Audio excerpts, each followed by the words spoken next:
मध्य प्रदेश में अब 29 सीटन पर लोकसभा चुनाव है। अजय सिंह राहुल भैया आज जो है सीधी में कांग्रेस प्रत्याशी के नामांकन दर्ज करावे आए। भैया का कुछ तैयारी है या लोकसभा चुनाव के?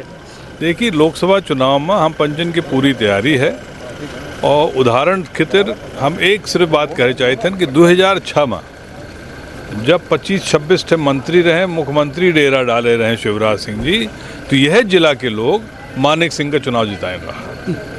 हाँ, बिना साधन के हम पंचे वह मेरे से चुनाव लड़ा। भैया ईवीएम का लेके बड़ी पेश। ईवीएम हमारा गोल लिया या जो कांग्रेस छोड़ के भाजपा में जा रहे हैं उनका क्या कहा? को जा रहा है? लालचंद गुप्ता भाजपा से आए रहे, वापस चले गए। रोहित मिश्रा रंजना मिश्रा के बारे में कहा कही भाई, अपने गांव के वोट नहीं दबा सकता ही। हम तो चाह रही थी या मेरे के दो चार जने और जो बच्चे हुए वो चले जाएं। महंगाई बेरोजगारी मुद्दा पर बात काहे नहीं हो रही है? अरे हो ही ना, बे शुरू तो हो जाए।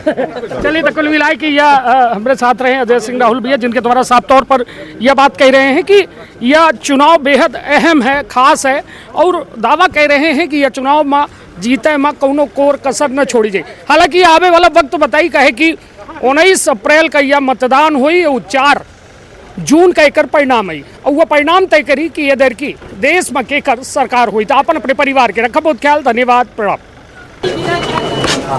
अरे रुक जा यार,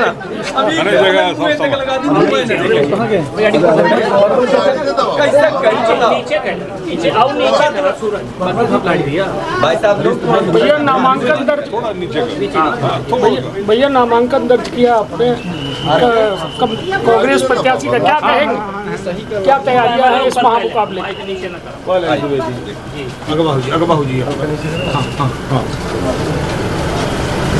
आज कांग्रेस पार्टी की तरफ से कमलेश्वर पटेल जी का, द्विवेदी जी, वंशमणि जी, सरस्वती जी ने, हम सब लोगों ने मिलकर उनका नामांकन पत्र दाखिल किया है। और पूरे विश्वास के साथ मैं ये कहना चाहता हूँ कि जो नफरत फैला रहे हैं देश में, उनके खिलाफ ये चुनाव है और इसमें सीधी जिला इस बार हर हालत में कांग्रेस पार्टी को उम्मीदवार है। भैया बीजेपी बहुत ही ओवर कॉन्फिडेंस में, वो कहती है कि हम 3 से 4 लाख वोटों में सीधी लोकसभा क्षेत्र का चुनाव जीतेंगे। क्या रणनीति है आपकी, किस तरह से चुनाव होंगे, क्या यही स्थिति रहेगी? जिस व्यक्ति ने पार्टी से इस्तीफा दे दिया हो, वो कौन से आधार पर कह रहे हैं कि 3-4 लाख?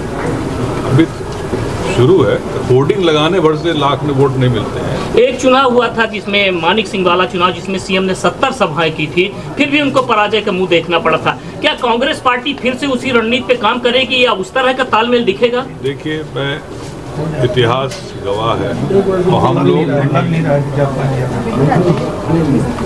साधन विहीन हैं। हमारे खाते बंद कर दिए गए हैं इनकम टैक्स विभाग से पार्टी के, उसके बावजूद जनता की लड़ाई रहेगी। और जिस तरह से मानिक सिंह के चुनाव में एक एक कार्यकर्ता ने मोर्चा संभाला था, उसी तरह इस चुनाव को भी देखें। ईवीएम को लेकर भैया बड़ी आप लोगों ने एक बात कही है कि ईवीएम है, इसलिए ये लोग 400 पार का नारा दे रहे हैं। क्या है ईवीएम की ये लड़ाई, किस तरह लड़ रही है कांग्रेस? देखिए, अब ईवीएम की बात करना छोड़ दें क्योंकि अब चुनाव सामने है, लेकिन जिस विश्वास के साथ ये लोग 400 पार कहते हैं, उसमें ही शंका होती है कि कहीं मशीन में तो कोई खेल नहीं है। वैसे जनता की तरफ से आप लोग याद करिए, कुछ महीने पहले जब विधानसभा के चुनाव हुए थे, चाहे वो पत्रकार हों, चाहे वो अधिकारी हों, चाहे आम मतदाता हो, पूरे प्रदेश में ये हवा थी कि कांग्रेस पार्टी की सरकार बनेगी। भारतीय जनता पार्टी को भी विश्वास नहीं था कि 100 पार कर पाएंगे, लेकिन 163-64 क्या मिल गए उनको। तो ये कहीं ना कहीं तो कोई खेल है। कोई शिवराज फैक्टर की बात करते हैं, शिवराज फैक्टर था क्या? शिवराज फैक्टर होता तो आज लोकसभा के चुनाव लड़ रहे। नहीं, इस बार ऐसा माना जाता है कि मतदाताओं का भी बिखराव है, कोई लाडली बहना जैसा भी वो नहीं। आप इसको कैसे कलेक्ट करोगे और इसको चुनाव में वोट में परिवर्तित करेंगे? इसके लिए आप देखिए, ऐसा है, सब पत्ते मत खुलवाइए। चुनाव की रणनीति हम आज बता देंगे तो दूसरा पार्टी वाला तैयार हो जाएगा। हम गोपनीय तरीके से चुनाव लड़ेंगे। स्थानीय मुद्दे क्या होंगे इस चुनाव के? क्या स्थानीय मुद्दे हैं जिस पर चुनाव लड़ रहे हैं? वो आगे चलेंगे इस पर। भैया आपने नामांकन दाखिल किया है, आगे क्या रणनीति हो जाएगी?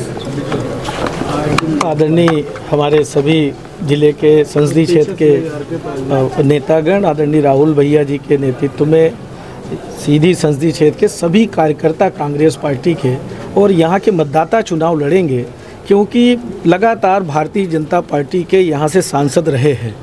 पर अगर उनके काम के बारे में पूछा जाए तो अनाथ पड़ा हुआ है जो सांसद ने गोद लिया था जो गांव, और राष्ट्रीय राजमार्ग की क्या स्थिति है, रेल परियोजना की क्या स्थिति है, सब ठगे हुए महसूस कर रहे हैं। एक भी कोई ऐसा काम भारतीय जनता पार्टी के सांसद नहीं बता सकते कि जिन्होंने इतने वर्षों में सीधी संसदीय क्षेत्र की जनता के लिए कोई बहुत बड़ा काम ऐसा किया हो। आज युवा बेरोजगार सिंगरौली का हो, सीधी का हो, प्राइवेट कंपनियों में भी पैसे दे के नौकरी करने के लिए मजबूर है। इसके लिए कौन जिम्मेदार है? भाजपा के ही जनप्रतिनिधि जिम्मेदार है। ये चुनाव पूरी ताकत से आदरणीय राहुल भैया जी के नेतृत्व में कांग्रेस पार्टी के प्रत्येक कार्यकर्ता लड़ेंगे, और यहाँ के मतदाता आज महंगाई, बेरोजगारी से देश में जिस तरह के हालात हैं, जिस तरह से आज संकट का दौर चल रहा है, विपक्ष को आवाज़ दबाने की कोशिश की जा रही है, जेल में डालने की कोशिश की जा रही है। जैसा कि अभी राहुल भैया ने बताया, खाता सील कर दिया गया है। आज कांग्रेस पार्टी के पास फंड नहीं है, दूसरी विपक्षी पार्टी को भी परेशान कर रहे हैं। तो ये चुनाव लोकतंत्र बचाने का चुनाव है और सीधी संसदीय क्षेत्र के भविष्य के लिए बहुत महत्वपूर्ण है, और हम समझते हैं कि सबका आशीर्वाद मिलेगा और ये चुनाव हम लोग जीतेंगे। आपने कई कमियां गिनाई, लेकिन बीजेपी के लोग यहाँ कह रहे हैं कि आप ओबीसी फैक्टर चला रहे हैं या ओबीसी फैक्टर के दम पर चुनाव जीतने की कोशिश कर रहे हैं। देखिए, कांग्रेस पार्टी सभी जात बिरादरी की पार्टी है, और कई ऐसे उदाहरण हैं कि कांग्रेस पार्टी ने स्वर्गीय दाऊ कुमार अर्जुन सिंह जी ने पहले महाजन आयोग बनाया था, 14% ओबीसी को आरक्षण देने का काम किया था। जब उच्च शिक्षा मानव संसाधन मंत्री थे, पूरे देश में 27% आरक्षण ओबीसी को देने का काम किया था। पंचायतों में 27% आरक्षण, 26% के आसपास पंचायत एक्ट में ओबीसी को आरक्षण था। मध्य प्रदेश में कांग्रेस की सरकार बनी थी, 14% से 27% हम लोगों ने आरक्षण किया था। छीना किसने? भारतीय जनता पार्टी ने छीना है। तो ओबीसी के लोग तो साथ आएंगे ही, पर कांग्रेस पार्टी सर्वहारा वर्ग की पार्टी है। अनुसूचित जाति जनजाति के लिए अगर किसी ने सबसे ज़्यादा काम किया है तो कांग्रेस पार्टी ने किया है। इंदिरा जी से लेके दाऊ कुमार अर्जुन सिंह जी से लेके दिग्विजय सिंह तक कांग्रेस पार्टी की जब भी सरकार रही है, किसानों के लिए, अनुसूचित जाति जनजाति के लिए, पिछड़ा वर्ग के कल्याण के लिए, सर्वहारा वर्ग के लिए कांग्रेस पार्टी ने काम किया है। और मुझे जिस तरह से आशीर्वाद मिल रहा है, जिस तरह से लोग आगे आके बात कर रहे हैं, तो मुझे पूरा विश्वास है कि हर वर्ग का आशीर्वाद मिलेगा, और पिछड़ा वर्ग का विशेष आशीर्वाद मिल जाए तो बड़ी बात है। तो ये सीधी से कई कांग्रेस के नेता कांग्रेस से टूट के भाजपा में गए, कैसे डैमेज कंट्रोल करेंगे? देखिए, ऐसा है, भारतीय जनता पार्टी के इतने बड़े नेता जो कई सालों तक सेवा की, वो निर्दलीय चुनाव लड़ने के लिए मजबूर है, गोंडवाना से चुनाव लड़ रहे हैं, दूसरी पार्टी से चुनाव लड़ रहे हैं। उस पर आप लोग सवाल नहीं करेंगे।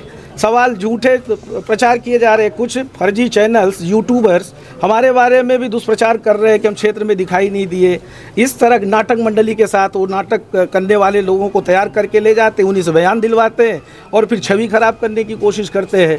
हमने हमेशा विधायक रहते संगठन के माध्यम से सदन के अंदर और सदन के बाहर सड़क पे भी सीधी संसदीय क्षेत्र की जनता के लिए हमेशा लड़ाई लड़ी है, चाहे वो बिजली की समस्या हो, चाहे गरीबी रेखा में नाम कटा हो, चाहे अन्य कोई भी मूलभूत सुविधाओं का विषय आया होगा, हमने लड़ाई लड़ी है। और 15 महीने के मंत्रित्व काल में भी हमने काम किया है। और कांग्रेस पार्टी ने कर्ज माफ़ी से लेके बिजली के बिल में अभी लोग परेशान हैं। स्थानीय आज नोटिस पर नोटिस जारी हो रहा है, कुर्कियाँ हो रही हैं। अगर किसान कर्जदार है तो उसको कुर्कियाँ जारी हो रही है। बड़े बड़े उद्योगपतियों का 16 लाख करोड़ रुपये माफ़ कर दिया, किसान बदहाल है। तो ये भारतीय जनता पार्टी की सरकार और बैठे हुए भाजपा के नेता सिर्फ विषय को विषयांकित करते हैं। ये महंगाई बेरोजगारी पे बात नहीं करेंगे। इसलिए ये कोई विषय नहीं है। जिनको जाना था चले गए, और कौन कितने जनाधार का है वो सब जानते हैं। नहीं, एक मिनट, जो आपने कहा चले गए, मैं आपसे जानना चाहता हूं कि सीधी जिले में कौन सा कांग्रेस का नेता भारतीय जनता पार्टी में गया? एक नाम उदाहरण दे दीजिए। रोहित मिश्रा, रंजना मिश्रा, ये सब भाजपा के हैं पहले। लालचंद गुप्ता जी भाजपा से आए थे, चले गए, और जिनका नाम ले रहे हैं भगवान कृपा है चले जाएं।